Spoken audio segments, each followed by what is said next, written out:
Welcome everyone to Investor's Interest. This is Shane back again for another stock pick of the day. It is Wednesday, January 11th. We are going to take a look at Verizon. It is out of the communications sector. This is typically one of those ones people love it or they hate it. They're a Verizon fan or they're an AT&T fan. I guess maybe there's some new T-Mobile fans, though I don't believe T-Mobile pays a dividend, so it would not be in my wheelhouse. But I know there are some people that like it. But anyway, we will focus on Verizon, again, out of the communications sector. Let's take a look. Verizon Communications was created on June 30th, 2000. It's hard to believe that it's only been around since 2000. I feel like it's been around a lot longer, June 30th, 2000 by Bell Atlantic Corp, and maybe that's why it was part of Bell Atlantic, and they've been around for longer, and GTE Corp in one of the largest mergers in U.S. business histories. GTE and Bell Atlantic evolved and grew through decades of mergers, acquisitions, and divestitures. Today, Verizon is a global communications technology company delivering the promise of the digital world to millions of customers every day. And like I said, they're out of the communications sector. They are a communication company, and that's cell phones, that's internet, wireless communication. They sell devices as well. So it's not only the towers and the connectivity, but it's also the devices, the tablets, the cell phones, that sort of thing. So they, just like any other communications company out there, that's what they're providing. If you want to know more about them, check them out at their homepage, www.verizon.com. And the reason we are looking at them, Verizon Communications, ticker VZ, again out of the communications sector, they were down 1.84% today.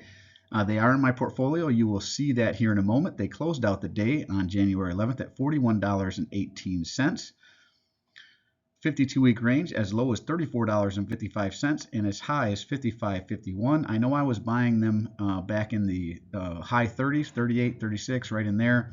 So I would love for them to drop back into the 30s. I think that's where I like them, under 38. You'll see I'm down a little bit in this position, but you'll see that here in a moment. Average volume is 24.9 million. Today was 18. Obviously, a lot of selling going on. Looks like they, might have flattened out towards the end of the day, maybe even up a little bit in the after hours. A market cap of 172.949 billion, a beta of 0.34. So they are less volatile than the overall market, which if you're looking for something with less volatility, this might be a play for you. PE ratio is low at 8.95. Earnings per share is $4.60 per share. Earnings date, the next one is coming up on January 24th. The forward dividend is $2.61 divided by 4 because they are a quarterly payer with a very healthy dividend yield currently at 6.26%. Actually, I think it was up when it was down in the 30s as high as 6.6, 6.7%. So obviously the cheaper you get it, the higher the yield. They are inversely correlated, the stock price and the yield. The higher the stock price goes, the lower the yield. The lower the yield, or the lower the stock price, the higher the yield, right? So ex-dividend date, January 9th. So just missed that one. You would not get the next dividend if you bought them now. You have to buy the day before the ex-dividend date to guarantee that you get the dividend. So you would need to be buying this on January 8th, which has already passed. And a one-year target estimate, at least according to Yahoo Finance, where I pulled this. I am not affiliated with Yahoo Finance, just where I like to go look for information.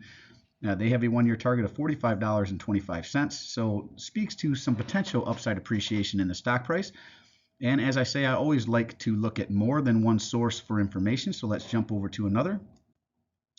And the other one I like is stockanalysis.com, right? Again, not affiliated, just another one that I think this site here provides the information in a very easily to digest format, so I do like this one. And this is one of the ones I look at for forecasts. And the 39 stock analysts that have taken a look at this, they call it a consensus hold, though it is trending towards a buy. Obviously, I think they probably would be a buy down in the 30s. That's where I like them. And they have a low estimate of $31.31. This would be a new 52-week low. The previous slide we saw their 52-week low currently is at 34. So if it happened to hit this low, that would be a new 52-week low, and that would be a 23.97% decrease from where it currently sits. The average estimate here, $46.16, which would be a 12.09% increase from where it currently sits, and this would be right in line with what Yahoo Finance had for their estimate at 45. And then if it happened to hit their high of $67.20, that would be a 63.19% increase in the stock price. All the while, at least if you bought them now, you'd be collecting that 6% plus dividend yield. And if you like content like this, if you are a dividend growth investor, go ahead and hit that thumbs up down below, the like button, share with anyone you think might find value in the content. Drop a comment. Is Verizon in your portfolio, or maybe you have AT&T? Let me know. And most importantly, join me on this journey of financial freedom. Subscribe to the channel and hit that notification bell so you are notified whenever I release any new content. Now, next up, we will look at my position. As I said, I am long Verizon. I do hold a position in this particular stock. I have 151.06 shares. My cost basis is $46.31. So obviously I am down a little bit. I'm down 11.13%. So I have $6,996.16 into this position. I'm down $775.51. And as I've already stated, I have been nibbling on this, bringing my cost basis down when it drops below 40. So I'm in this, below 40, but really I like it in the 30s. So 38, 36, 34. I would buy it all the way down, obviously as low as it would go, and then ride it back up. I don't think this company is going anywhere. Communications isn't going anywhere. It's one of those things. When I was growing up, we didn't have cell phones, but now they are a staple. Even my kids, at 8 and 10-year-old, have their own cell phones. That was unheard of. We had pagers back in the day whenever I was growing up, and you certainly didn't have a pager as a kid, right? So that was more for doctors and lawyers. Those were the type of people who needed to be in communication. Now, like I said, everyone has a cell phone and about 16 different social media sites that they're on, Twitter and Twitch and tweeters, and I don't know, all the different stuff that's out there now. I don't have any of that except for YouTube, actually, but to each his own. If that's your thing, more power to you. But let's get back to Verizon for a minute. I won't ramble too much and get off on a tangent, but I do like the payout. The payout is low at 55.5%. I like 75% or lower. I will say the dividend growth is not spectacular, but it is growing, 1.98%. And like I said, if you bought them now with a 6% yield, I wouldn't expect a lot of dividend growth. It is a high yielder now. So I can stand the lower growth with a higher yielding stock, so long as it's still growing. And then I pulled the last couple quarters here, right? In July of last year, they were at 64 cents, and then their last raise was October. So it's 65, and then some fractions of a penny, 65.25 cents there. So I would not expect another raise until maybe this October, end of this year, towards the end of this year. That was kind of what I was getting at there. So that is really it for Verizon. That is where I'm at. Let me know what you think. As always, appreciate you stopping by. If you haven't done so already, don't forget to show me some love. Hit that thumbs up, ring the notification bell. Most importantly, subscribe to the channel. Let me know what you think.